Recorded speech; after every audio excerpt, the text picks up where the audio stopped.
اب اس میں ایک بات اور نوٹ کر لیجئے، وَآتَ الْمَالَ عَلَىٰ حُبِّهِ ذَوِي الْقُرْبَىٰ وَالْيَتَامَىٰ وَالْمَسَاكِينَ وَابْنَ السَّبِيلِ وَالسَّائِلِينَ وَفِي الرِّقَابِ، کہ یہ جو یہاں پر انفاق اور مال خرچ کرنے کا تذکرہ ہو رہا ہے، یہ انفاق نافلہ ہے، یہ فرض زکوٰۃ کی بات نہیں ہو رہی ہے، اس لیے کہ فرض زکوٰۃ کا ذکر آگے آ رہا ہے، وَأَقَامَ الصَّلَاةَ وَآتَى الزَّكَاةَ، یہ تو بعد میں آئے گا، قائم کی اس نے نماز اور ادا کی زکوٰۃ، وہ تذکرہ بعد میں ہے۔ یہی وجہ ہے کہ حضور صلی اللہ علیہ وسلم نے ایک مرتبہ فرمایا صراحتاً، ان فی المال لحقا سوى الزکاۃ، لوگوں یہ نہ سمجھنا کہ مال میں صرف حق جو ہے صرف زکوٰۃ کی حد تک ہے، زکوٰۃ دے کر اب تم بری ہو گئے، فارغ ہو گئے، بالکل سارے حقوق تم نے ادا کر دی۔ ان فی المال لحقا سوى الزکاۃ، نوٹ کرو کہ تمہارے اموال میں زکوٰۃ کے علاوہ بھی حق ہے۔ اور پھر آپ نے یہ آیت پڑھی، لیس البر ان تولوا وجوہکم قبل المشرق والمغرب، اور اسی میں پھر جیسا کہ اس آیت کو گویا کہ آپ نے ثبوت کے طور پر پیش کیا، وہی بات جو اس وقت میں آپ کو نوٹ کرا رہا ہوں کہ یہ در حقیقت انفاق جو ہے جس کا تذکرہ ہو رہا ہے، آت المال علی حبہ ذوی القربى والیتامى والمساکین وابن السبیل والسائلین وفی الرقاب، یہ زکوٰۃ کے علاوہ ہے، اوور اینڈ ابو دیٹ، وہ اضافی ہے انفاق کے، جو نیکی کا مقام چاہتے ہو تو پھر تو معاملہ یہ ہے۔ باقی یہ ہے کہ زکوٰۃ تو ہر مسلمان کو دینی ہی دینی ہے، وہ تو جبراً بھی لے لی جائے گی اسلامی ریاست میں، وہ کوئی نیکی کی بات نہیں ہے، وہ تو ارکان اسلام میں سے، وہ تو بنیادی شرائط میں سے، اگر آپ چاہتے ہیں کہ آپ کو مسلمان مانا جائے، تسلیم کیا جائے، تو وہ تو کرنا ہی ہے۔ اصل میں نیکی کی بحث ہو رہی ہے یہاں، اس اعتبار سے یہاں جو ہے یہ صدقات نافلہ یا انفاق نافلہ کا تذکرہ ہے جو جو الفاظ مبارکہ میں آیا۔ اب آگے چلیے، روح نیکی کا عملی مظہر نمبر 2، وَأَقَامَ الصَّلَاةَ وَآتَى الزَّكَاةَ، قائم کی اس نے نماز یا قائم رکھی اس نے نماز اور ادا کی زکوٰۃ۔ یہ دو ہم ایک لفظ استعمال کرتے ہیں عبادات، ارکان اسلام بھی کہیں گے، ارکان اسلام میں کلمہ شہادت، نماز، روزہ، حج اور زکوٰۃ، پھر عبادات بھی ہیں، لیکن یہاں اصل میں ان کے ضمن میں کوئی تفصیلی بحث اس وقت اس مرحلے پر ہم نہیں کریں گے، یہ ہمارے اس منتخب نصاب میں جب ہم اس کے حصہ سوم میں پہنچیں گے، جس میں کہ انسانی شخصیت کی تعمیر کے لیے صحیح طرز پر سیرت انسانی کی تعمیر اور تشکیل کے جو بنیادی تقاضے اور لوازم ہیں، اس کی جو بنیادی شرائط ہیں، ان کا ذکر آئے گا۔ یہ سورہ معارج میں بھی آئے گا، اور پھر ہمارے ہاں سورہ مومنون میں جو 18ویں پارے کی جو پہلی صورت ہے، اس کی ابتدائی آیات ہیں 11، یہ ہمارا تیسرے حصے کا سبق نمبر 1 ہوگا۔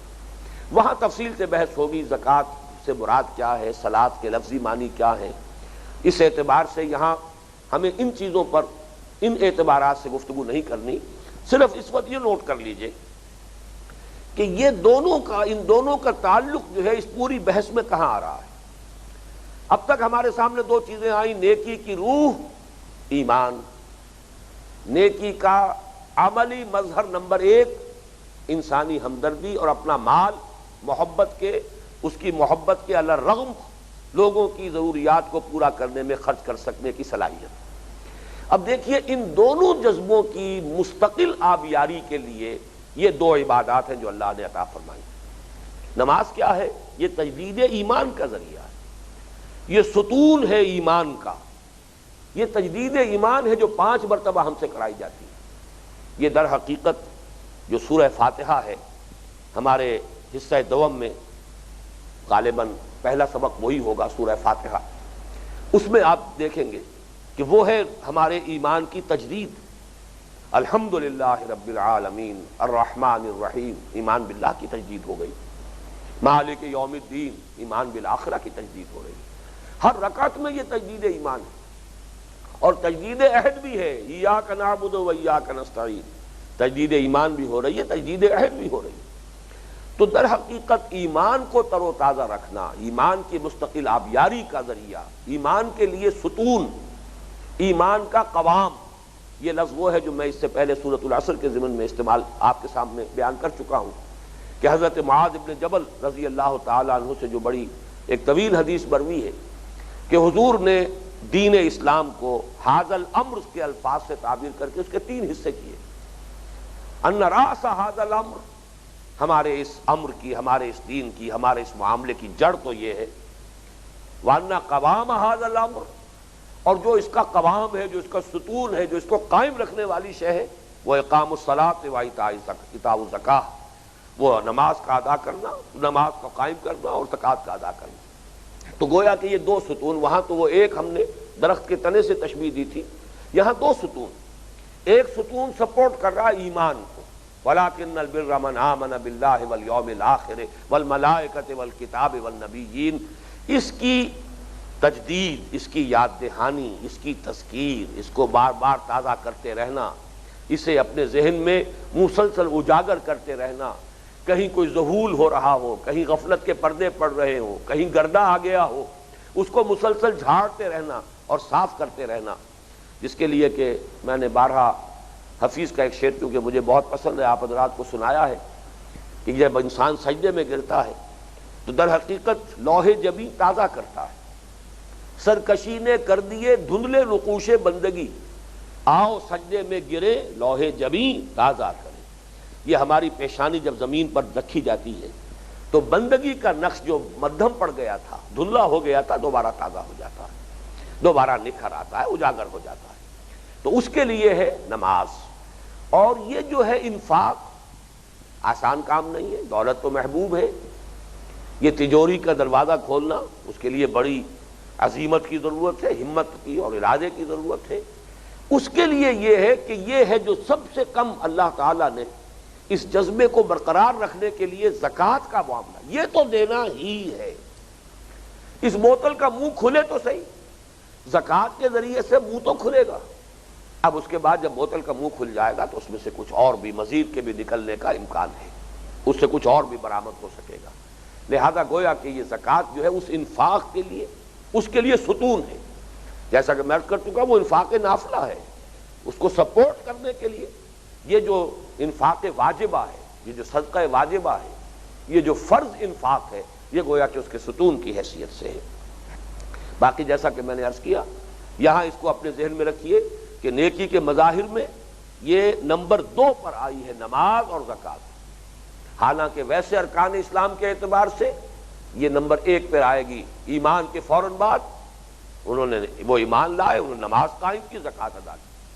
ایمان، اقامت الصلاۃ، ایتاء الزکوٰۃ، یہ بالکل جڑے ہوئے آئیں گے. جیسے کہ میں نے حضور کی حدیث بیان کی ہے، کہاتین، آپ تینوں انگلیاں جوڑ لیجئے، ایمان، نماز، زکوٰۃ، یہ تینوں جڑے ہوئے ہیں. لیکن یہاں فصل کیا گیا، اس لیے کہ یہاں موضوع اور ہے، یہاں نیکی کی بحث ہے. لہذا وہاں اول درجے پر لائے ہیں وہ انسانی ہمدردی کا جذبہ، خدمت خلق کا مادہ. اب آگے چلیے، والموفون بعہدہم اذا عاہدوا، اور پورا کرنے والے اپنے عہد کے جبکہ باہم معاہدہ کر لیں. اس کے ضمن میں جیسا کہ میں اشارے کرتا رہا ہوں، پچھلی 3 نشستوں میں بھی اس کا تذکرہ ہو چکا ہے کہ در حقیقت تمام معاملات انسانی کا آپ تجزیہ کریں گے تو وہ معاہدوں پر مبنی ہے. یا وہ معاہدے جو ہے وہ باضابطہ کیے جاتے ہیں، وہ ایکسپریس ایک معاہدہ ہے جو کیا جا رہا ہے، یا امپلائیڈ معاہدہ ہے. مثلا والدین اور اولاد کے مابین کہیں کوئی معاہدہ طے تو نہیں ہوا لیکن امپلائیڈ ہے معاہدہ. والدین اپنی جوانی انویسٹ کرتے ہیں اولاد میں اور گویا کہ وہ متوقع ہوتے ہیں، اور یہ اس کا ایک طبعی تقاضا ہے کہ جب اولاد جوان ہو جائے اور والدین بوڑھے ہوں تو اب وہ اپنے آپ کو اور اپنی توانائیوں کو صرف کریں ان کی خدمت میں، ان کی خبر گیری میں، ان کی ضروریات کی بہم رسانی میں. یہ اگرچہ کہیں لکھی ہوئی بات تو نہیں ہے، کہیں طے تو نہیں پائی ہے، لیکن یہ کہ یہ ایک امپلائیڈ کانٹریکٹ ہے والدین کا اولاد کے ساتھ. یہ ہمارے معاشرے کے اندر یہ انڈرسٹوڈ ہے. اس سے آگے چلے، پوری جو ہماری آئلی زندگی ہے جس کا نقطۂ آغاز ہے شادی. شادی کیا ہے؟ ایک سوشل کانٹریکٹ ہے. آج کل تو یہ لفظ استعمال بھی ہوتا ہے. یہ ایک عمرانی معاہدہ ہے، ایک مرد اور ایک عورت کے مابین معاہدہ ہے پوری زندگی کا نباہ کرنے کا، جس میں مجھے بڑی خوشی ہوئی تھی یہ معلوم کر کے کہ عیسائیوں میں جب یہ شادی ہوتی ہے تو لڑکی یہ بھی کہتی ہے کہ آئی ول اوبے ہم، میں اپنے شوہر، جس کو میں شوہر کی حیثیت سے اس وقت قبول کر رہی ہوں، میں اس کی فرما بردار رہوں گی، اس کا کہنا مانوں گی۔ اس لیے کہ یہ سارا فرگوسن جس کی اب طلاق ہو چکی ہے، جب اس کی شادی ہونے والی تھی تو اس کے کچھ الفاظ اخبارات میں آئے تھے، I am not that timid type of woman, I won't say these words۔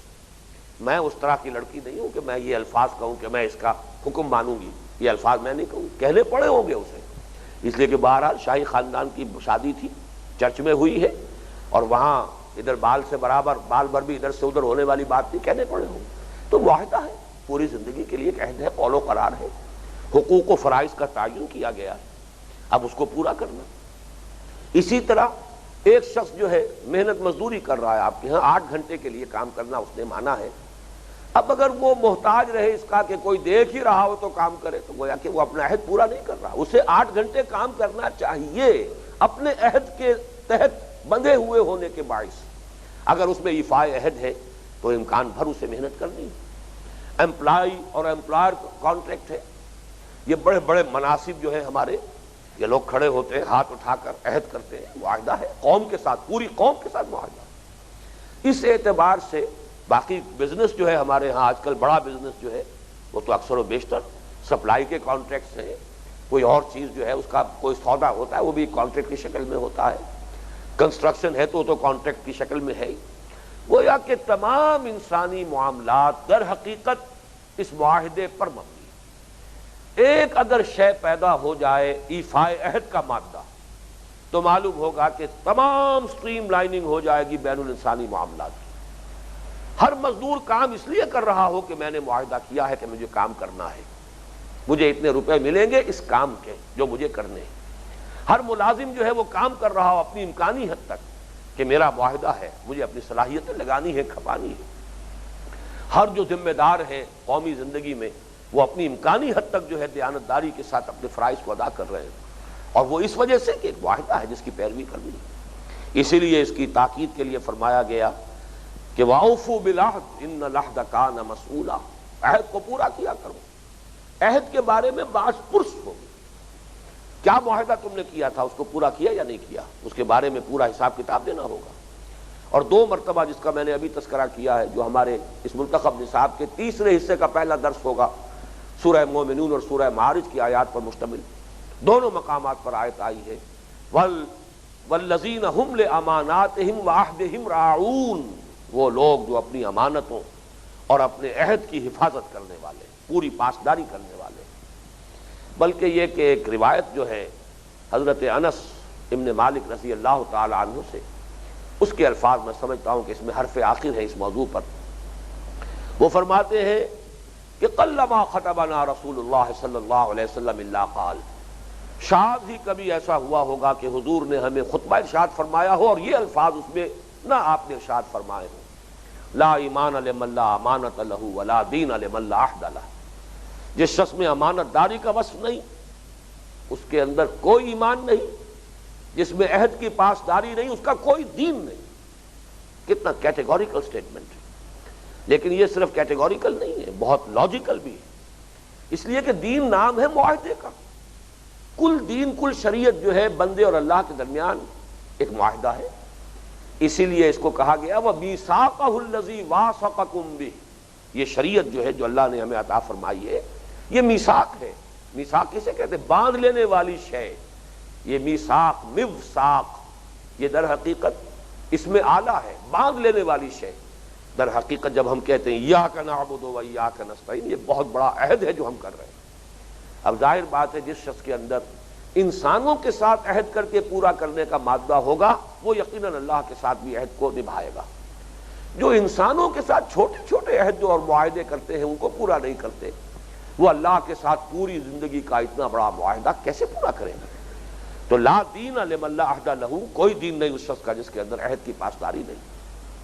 بہرحال اس نیکی کے بحث میں اس کا جو مقام ہے کہ وہ جو روح نیکی انسان کی شخصیت میں سرایت کر کے جب اس کے اثرات ظاہر ہوتے ہیں تو نمبر 1 انسانی ہمدردی اور خدمت خلق کا مادہ، نمبر 2 عبادات نماز اور زکوٰۃ اہم ترین، نمبر 3 معاملات انسانی کی سٹریم لائننگ کے لیے